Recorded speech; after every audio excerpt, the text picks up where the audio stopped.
Dia 185, segundo Reis, capítulo 23, do versículo 31 ao capítulo 25, versículo 30. Joacás tinha 23 anos de idade quando começou a reinar e reinou 3 meses em Jerusalém.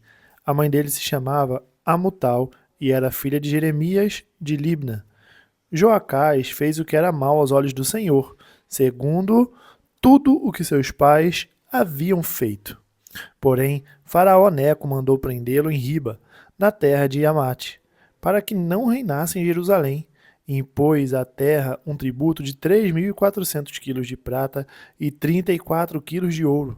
Faraó Neco colocou Eliaquim, filho de Josias, como rei em lugar de Josias, seu pai, e mudou o nome dele para Jeoaquim. Mas levou Joacás consigo para o Egito, onde ele morreu. Jeoaquim entregou aquela prata e aquele ouro a Faraó, mas para dar esse dinheiro segundo a ordem de Faraó, Jeoaquim estabeleceu um imposto sobre a terra. Do povo da terra, exigiu prata e ouro de cada um, segundo as suas posses, para o dar a Faraó Neco. Jeoaquim tinha 25 anos de idade quando começou a reinar e reinou 11 anos em Jerusalém. A mãe dele se chamava Zebida e era filha de Pedaías, de Ruma. Jeoaquim fez o que era mal aos olhos do Senhor, segundo tudo o que seus pais haviam feito. Foi durante o reinado de Jeoaquim que Nabucodonosor, rei da Babilônia, veio contra Judá. Durante 3 anos, Jeoaquim foi servo de Nabucodonosor, mas depois se revoltou contra ele. O Senhor enviou contra Joaquim bandos de caldeus, sírios, moabitas e amonitas. Ele os enviou contra Judá para destruir o povo, conforme a palavra que o Senhor tinha falado por meio dos seus servos, os profetas. Na verdade, isto aconteceu com Judá por ordem do Senhor, que removeu o povo da sua presença por causa de todos os pecados cometidos por Manassés e também por causa do sangue inocente que ele derramou, com o qual encheu a cidade de Jerusalém. Por isso, o Senhor não quis perdoar.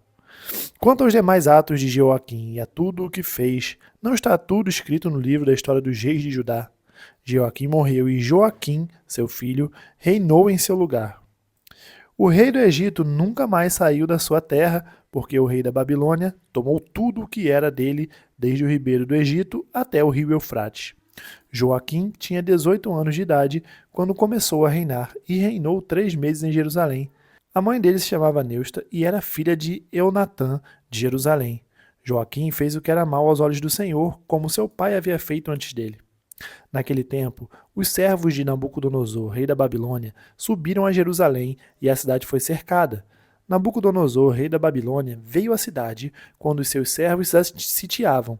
Então Joaquim, rei de Judá, acompanhado de sua mãe, seus servos, seus príncipes e seus oficiais, se entregou ao rei da Babilônia. E o rei da Babilônia, no 8º ano do seu reinado, o levou cativo. Levou dali todos os tesouros da casa do Senhor e os tesouros do palácio real. E conforme o Senhor tinha dito, cortou em pedaços todos os utensílios de ouro que Salomão, rei de Israel, tinha feito para o templo do Senhor. Nabucodonosor levou cativa toda Jerusalém, bem como todos os príncipes, todos os homens valentes, todos os artífices e ferreiros, ao todo 10.000. Ninguém ficou, a não ser o povo pobre da terra. Levou cativos de Jerusalém para a Babilônia o rei Joaquim, a mãe do rei, as mulheres seus oficiais e os homens principais da terra. O rei da Babilônia levou cativo para a Babilônia todos os homens valentes em número de 7.000, e ainda 1.000 artífices e ferreiros, todos eles treinados para a guerra. O rei da Babilônia constituiu rei, em lugar de Joaquim, o tio paterno deste, Matanias, e mudou o nome dele para Zedequias. Zedequias tinha 21 anos de idade quando começou a reinar e reinou 11 anos em Jerusalém. A mãe dele se chamava Amutal e era filha de Jeremias de Libna. Zedequias fez o que era mal aos olhos do Senhor, segundo tudo que Joaquim havia feito. Foi por causa da ira do Senhor contra Jerusalém e contra Judá que isto aconteceu, a ponto de os rejeitar de sua presença. Zedequias rebelou-se contra o rei da Babilônia. Aconteceu que no 9º ano do reinado de Zedequias, aos 10 dias do 10º mês, Nabucodonosor, rei da Babilônia, veio contra Jerusalém.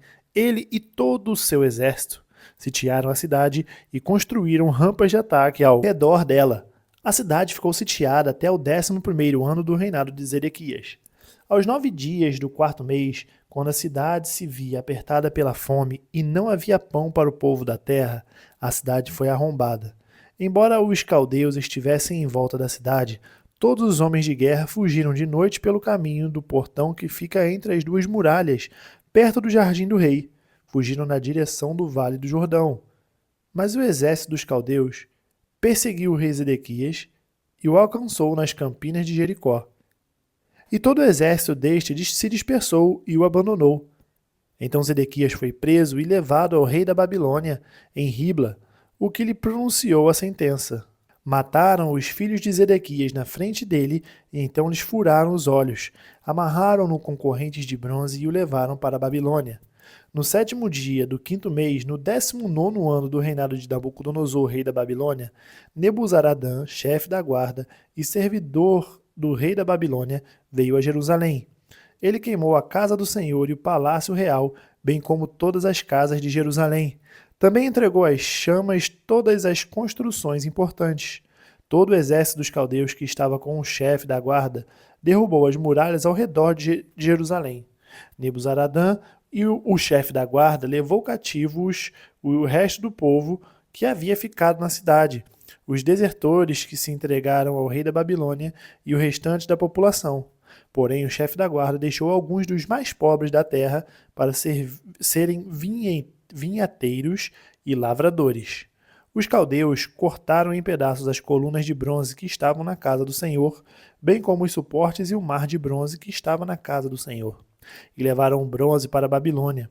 Levaram também as panelas, as pás, os apagadores, os recipientes de incenso e todos os utensílios de bronze com que se misturava. O chefe da guarda levou também os braseiros, as bacias e tudo que fosse de ouro ou de prata. Quanto às duas colunas, ao mar de bronze e aos suportes que Salomão havia feito para a casa do Senhor, o peso do bronze de todos esses utensílios era incalculável. A altura de uma coluna era de 8 metros e sobre ela havia um capitel de bronze de 1,30 m de altura. A obra de rede e as romãs sobre o capitel ao redor, tudo era de bronze. Semelhante a esta era a outra coluna com a rede. O chefe da guarda também levou cativos Seraías, sumo sacerdote, Sofonias, segundo sacerdote, e os 3 guardas da porta. Da cidade, ele levou um oficial que era comandante das tropas de guerra e 5 dos conselheiros do rei que ainda estavam na cidade, bem como o escrivão-chefe do exército, que alistava o povo da terra, e 60 homens do povo do lugar que estavam na cidade. Nebuzaradã, o chefe da guarda, levou-os ao rei da Babilônia em Ribla.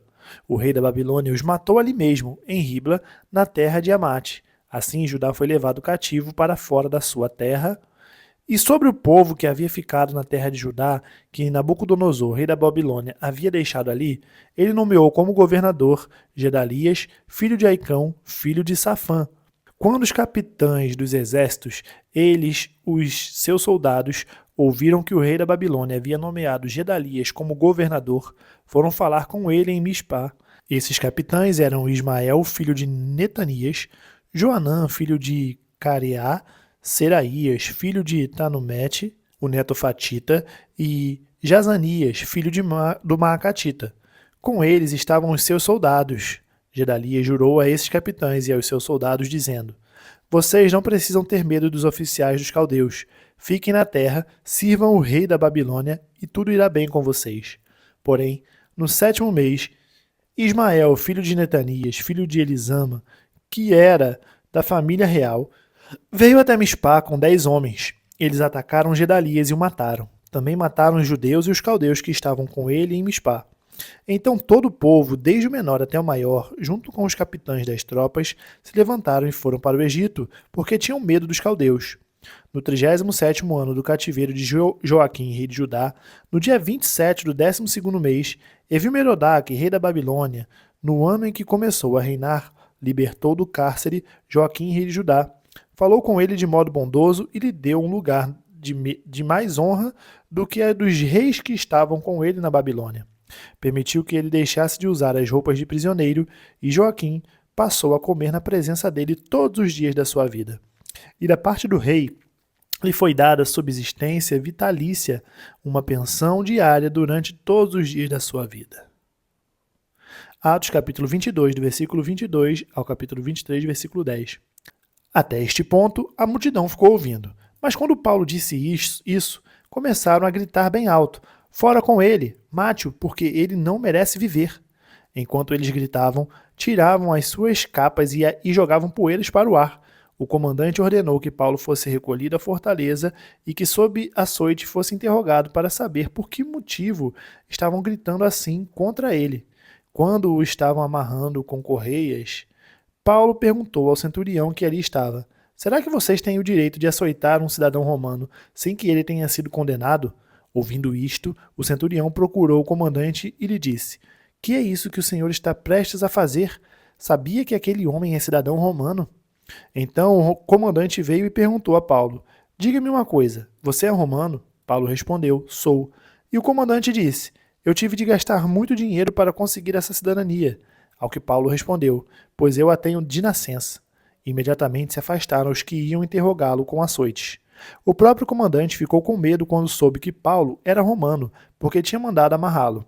No dia seguinte, querendo certificar-se dos motivos por que Paulo vinha sendo acusado pelos judeus, o comandante o soltou e ordenou que se retirassem os principais sacerdotes e todo o sinédrio, e mandando trazer Paulo, apresentou-o diante deles.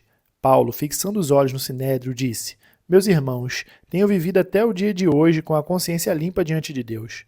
Mas Ananias, o sumo sacerdote, mandou aos que estavam perto de Paulo que lhe batessem na boca. Então Paulo lhes disse: Deus há de ferir você, parede branqueada. Você está aí sentado para me julgar de acordo com a lei, e contra a lei ordena que eu seja agredido? Os que estavam ali perguntaram a Paulo: Você está insultando o sumo sacerdote de Deus?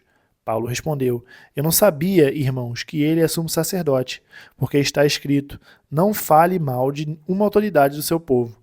Como Paulo sabia que uma parte do sinédrio se compunha de saduceus e outra de fariseus, exclamou: Irmãos, eu sou fariseu, filho de fariseus. Estou sendo julgado por causa da esperança e da ressurreição dos mortos. Ditas estas palavras, começou uma grande discussão entre fariseus e saduceus, e o sinédrio se dividiu. Pois os saduceus dizem que não há ressurreição, nem anjo, nem espírito, ao passo que os fariseus admitem todas essas coisas. Houve, pois, muita gritaria no sinédrio, e levantando-se alguns escribas que eram do partido dos fariseus, discutiam, dizendo: Não achamos neste homem mal algum, e se de fato algum espírito ou anjo falou com ele. Como a discussão ficava cada vez mais intensa, o comandante, temendo que Paulo fosse despedaçado por eles, mandou descer a guarda para que o retirassem dali e o levassem para a fortaleza. Salmos, capítulo 2, do versículo 1 ao 12. Por que se enfurecem as nações e os povos imaginam coisas vãs? Os reis da terra se levantam e as autoridades conspiram contra o Senhor e contra o seu ungido, dizendo: Vamos romper os seus laços e sacudir de nós as suas algemas. Aquele que habita nos céus dá risada. O Senhor zomba deles. Na sua ira, seu tempo, lhes falará, e no seu furor os deixará apavorados, dizendo: Eu constituí o meu rei sobre o meu santo monte Sião. O rei diz: Proclamarei o decreto do Senhor. Ele me disse: Você é meu filho, hoje eu gerei você. Peça e eu lhe darei as nações por herança e as extremidades da terra por sua possessão. Com uma vara de ferro você as quebrará e as despedaçará como um vaso de oleiro. Agora, pois, ó reis, sejam prudentes, deixem-se advertir. Juízes da terra, sirvam o Senhor com tremor e alegrem-se nele com tremor. Beijem o filho para que não se irrite e não pereçam no caminho, porque em breve se acenderá a sua ira. Bem-aventurados todos os que nele se refugiam. Provérbios capítulo 18, versículo 13. Responder antes de ouvir é tolice e vergonha. Terminamos o dia 185, nós nos vemos amanhã no dia 186. Até mais.